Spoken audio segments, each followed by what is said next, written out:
Hey everybody, welcome back to the Turnout. I am your host Aloy, and whenever I find a new show that I enjoy oh so very much, I always want to come on here and I would share it with you guys, but I always go out first and I look at, is anybody else reviewing this show? Is anybody else looking at this movie? Obviously with the Joker movie, I made the joke that like, oh, nobody's looking at this, but then like, of course everybody was.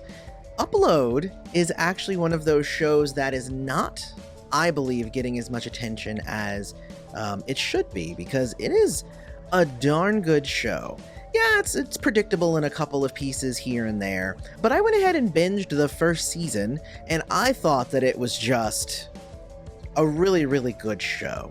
It stars Robbie Arnell and Andy Allo, and a bunch of other people, but those are the two main people, Nathan and Nora. And it's kind of an interesting, kind of almost Black Mirror-ish type show, only instead of every episode being a different story, it is actually, one continuous kind of ongoing thing.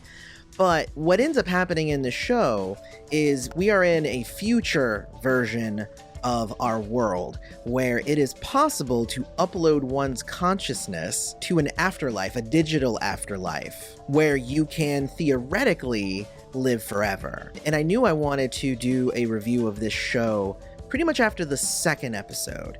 What I'll say is that I watched the first episode and then I kind of put the show down for like a week or so, because I watched the first episode and it was the pilot episode. It wasn't perfect. I watched it mostly for Andy Allo because I really like Andy Allo. Anybody who knows about kind of her past and how she's gotten into movies and TV and everything is, I'm a huge Prince friend, and Andy Allo used to actually do music and do stuff with Prince. So she's been in my radar for a long time, whereas, a lot of people in, the regular world, and not in the purple world, you guys are all just kind of starting to really get a taste of what she can do. And there was even a scene in the show where they sang Uptown Funk, and I was like, come on, Andy, you could sing better than that. Too hot, hot damn. Call the police and the fireman. But that's neither here nor there. But the story is that Nathan is this tech entrepreneur. He's got this brand new app and we don't know what it is until later on in the series.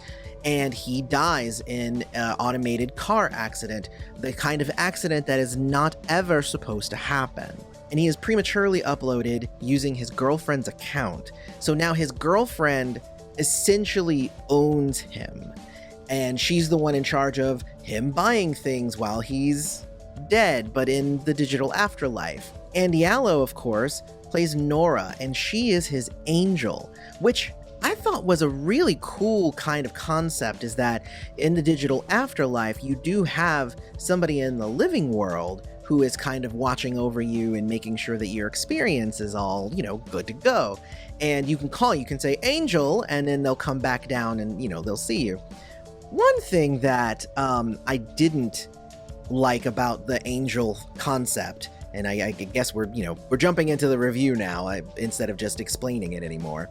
But one thing is, you're supposed to be able to call angel, and your angel shows up, they're in their avatar, and they assist you, and then they go away. You can rate them 5 stars or 1 star or whatever based on that. And that's a whole episode based on how many stars Andy Allo's character Nora is getting. You tried your best. It just wasn't good enough.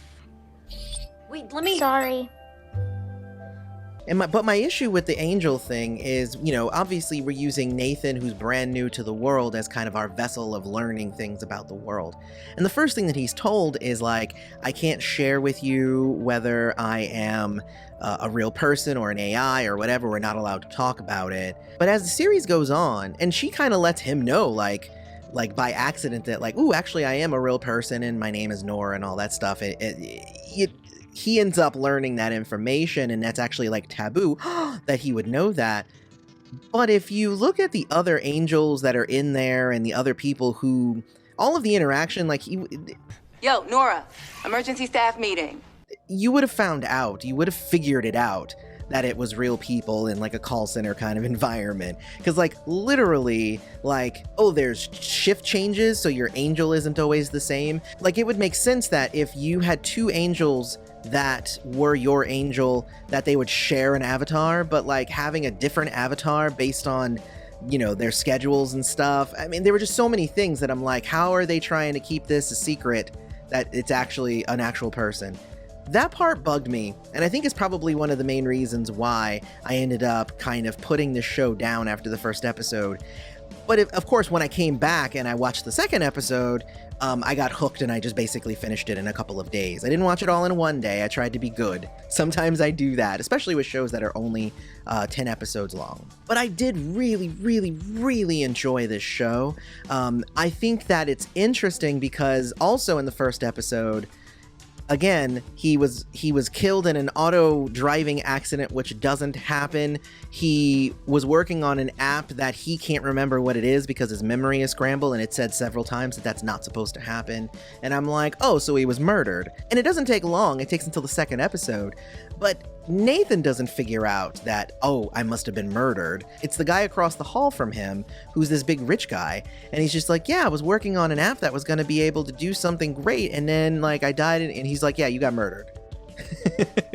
and he's like, no, you think? And he's just like, yeah, dude, you totally got murdered. And I was like, yeah, you totally did. And I pegged that as just somebody who is just a student of storytelling and kind of knows the cues to pick up here and there. Like, I was like, you were so murdered. But they actually do a really good job kind of bringing you through. And I'm going to try not to spoil anything with this review. This is a non-spoiler review. No, thank you. Keep it together, man. I'm trying. I know sometimes I do spoiler reviews, but it's interesting to find out who was the murderer, the circumstances of the murder. The show does actually a really good job of bringing you into thinking it's one thing and then it ends up being another thing. I really, really, really dug this show, and they did a good job. It was a little predictable for me. I know not everybody was like, oh, he was definitely murdered, and it was definitely that person, and hey, this person over here is doing this thing. But I liked the exploration of the idea of what it would be like to be in a digital afterlife. For instance, like, they still get horny, they still get hungry, they still have to use the bathroom. And my first question was like, why do they need to do that? And they even answered it in the show. They're like, yeah, the first versions of the digital afterlife, you didn't have any of those things, but then human beings went crazy because you need these things, you need these routines in order to keep yourself feeling human. And I'm like, you know what, that kind of makes sense. Even if you are dead, even if you are just code, it makes sense that you would be like, it's time to eat, and that would make you feel normal. So I really like the cast of characters that they also brought in, and these kind of other characters started to add a little bit more complexity to the storyline. You have Byron, who is kind of this on-again, off-again love interest for Nora, but Nora is starting to fall for Nathan. Of course, Nora being alive and Nathan being very dead in the digital afterlife.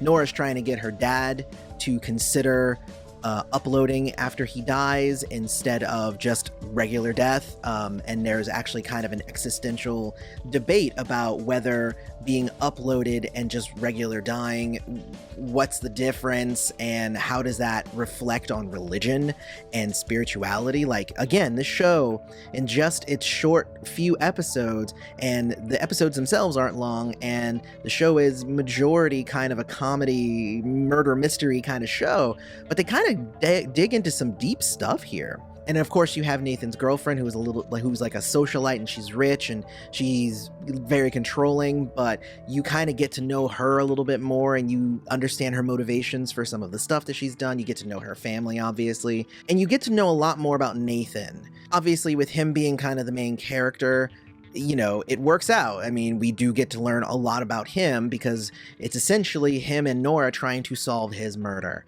And again, they do a very good job with it.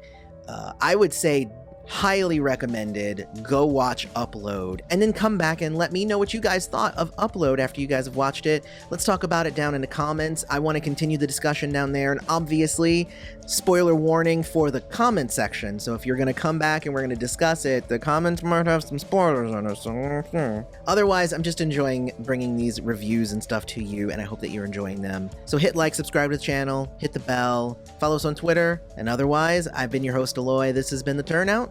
Thanks for showing up.